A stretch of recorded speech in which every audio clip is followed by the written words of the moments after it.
সুদানের আবেই এলাকায় শান্তিরক্ষীদের ঘাঁটিতে ভয়াবহ হামলা চালিয়েছে সন্ত্রাসীরা এবং এই ভয়াবহ হামলায় বাংলাদেশ সেনাবাহিনীর ৬ শান্তিরক্ষী নিহত হয়েছেন এবং আহত হয়েছেন আরও ৮ জন।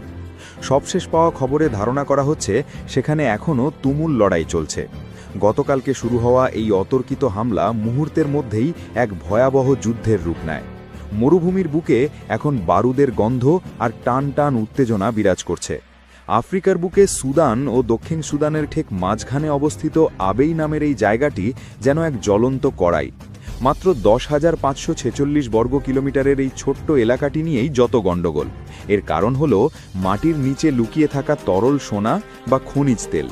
২০০৫ সালে যখন সুদানের দীর্ঘ গৃহযুদ্ধ শেষ করার জন্য শান্তি চুক্তি বা কম্প্রিহেন্সিভ পিস এগ্রিমেন্ট সই হয়, তখন থেকেই এই এলাকাটি একটি বিশেষ প্রশাসনিক অঞ্চল হিসেবে পরিচিত।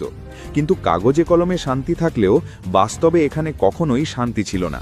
এই এলাকার দখল নেওয়ার জন্য স্থানীয় দুটি শক্তিশালী উপজাতি সবসময় একে অপরের দিকে বন্দুক তাক করে থাকে। এর মধ্যে একটি হল নক দিনিকে উপজাতি, যাদেরকে সরাসরি সমর্থন দেয় দক্ষিণ সুদান, আর অন্য পাশে রয়েছে মিসিরিয়া উপজাতি, যাদের পেছনে রয়েছে সুদানের সরকারের মদত। দীর্ঘদিন ধরে এই দুই গ্রুপের কামড়াকামড়িতে এলাকাটি একদম তপ্ত হয়ে আছে। ভৌগোলিক ও অর্থনৈতিক কারণে আবেই এলাকাটি দুই দেশের জন্যই এক সোনার ডিম পাড়া হাঁস। এখানে প্রায় ৫ বিলিয়ন ব্যারেল জ্বালানি তেল মজুদ রয়েছে। সৌদি আরবের মতো তেল সমৃদ্ধ দেশের কাছে এই পরিমাণ হয়তো কিছুই না, কিন্তু সুদান বা দক্ষিণ সুদানের মতো দরিদ্র দেশের অর্থনীতির চাকা সচল রাখতে এই তেল যেন অক্সিজেনের মতো কাজ করে। সুদানের মোট জ্বালানি তেলের প্রায় ৭০ থেকে ৮০% মজুদ আছে এই আবেইতে। প্রতি বছর এখান থেকে ৬০০ থেকে ৭০০ মিলিয়ন মার্কিন ডলারের তেল রপ্তানি করা হয়। তাই এই তেলের খনি নিজেদের পকেটে ভরার জন্য বিবাদমান পক্ষগুলো সব সময় মুখিয়ে থাকে।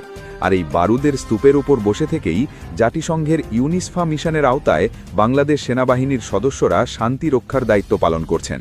বর্তমানে সেখানে বাংলাদেশের প্রায় ১ ব্যাটালিয়ন বা ১২০০ জন সামরিক সদস্য দিনরাত এক করে সাধারণ মানুষকে নিরাপত্তা দিয়ে যাচ্ছেন।